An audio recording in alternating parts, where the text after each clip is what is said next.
Hi, all. There's a common question that always comes up for me, and it's how did I know when to leave? How did I know when to file for a divorce? Now, divorce wasn't always something I always believed in. I always thought, I'd only get married to one person and, we're going to last forever and ever and be happy, live happily ever after or whatever. But that didn't happen. So it took a long time for me to actually even come to terms with the idea of divorce and actually get comfortable and actually think that it might actually be an option for me. And I think there is a few things that started popping up for me when I knew it was time for a change. It was time to leave. I think the number one thing for me was when I had given out so many chances and it was like the same thing all the time, like repetitive behavior. No matter how many chances I gave, he still repeated the same behavior as if I didn't spell it out. I don't like this. This is what I want. This is how I want it to be. I put my needs out there and this is what I want. And that wasn't happening for me. So I felt like I gave enough chances to almost predict the behavior. So if I felt like, for example, in this particular scenario, he would lie, you know? If that happened and I could predict it before it actually happened, I knew it was time to go because it was almost like, what's the point if I can predict you disappointing me? Well, why are we even together? Like, I'm actually subjecting myself to you disappointing me. And that's crazy, It's almost like telling myself, I don't love myself enough, so I'm going to just stick with you. No, I love myself and I'm going to take myself over to somebody who is worthy of receiving the love that I have to give. So I think that was the top thing for me, just being able to predict behavior and behavior not changing. Okay. So the second thing would be probably what I didn't care anymore. I was like literally like, he could say whatever he wanted. He could go wherever he wanted. He could do whatever he wanted. I was so disappointed at this point. I couldn't care less.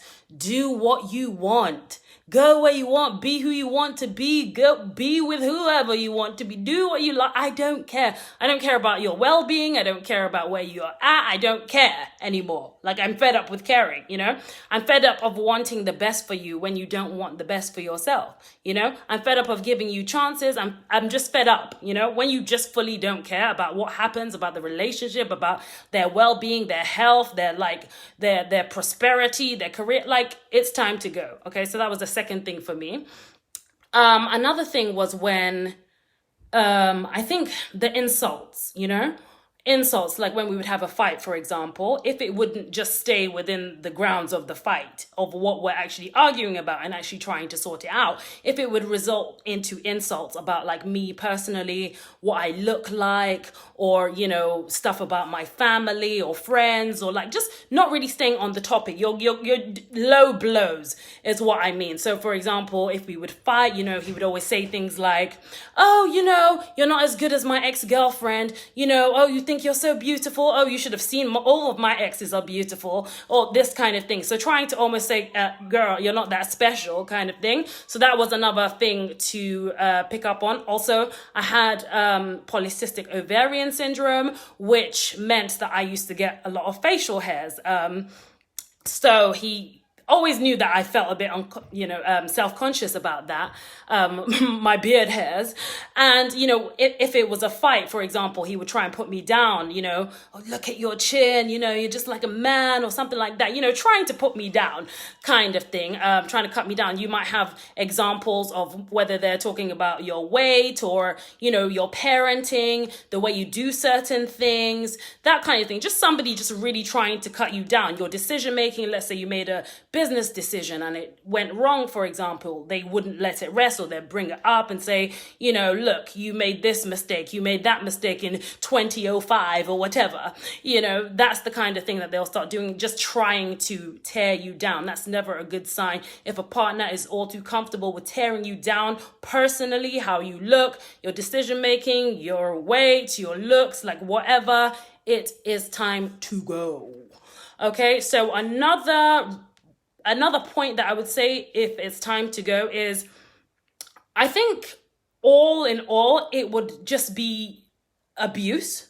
abuse, just any kind of abuse. Obviously, I've said verbal abuse, yeah, or mental abuse, psychological abuse with the insults, for example. But if somebody is physically abusing you, like, it was time to leave yesterday. There is no second chance. There is no, oh, he forgiving him or her, and saying, they said they'd never do it again. They said they will do it again. Almost every single time, if you speak to physical abuse survivors, one thing they would always say is that, the abuser always said that they would never do it again, and they will always do it again. So do not give somebody another chance to hurt you. So those are, I think I give about 5 top things that, top points, or quite like crossroads of where I knew that it was time to go and it was time to file for divorce. I want to hear your thoughts, comments, opinions.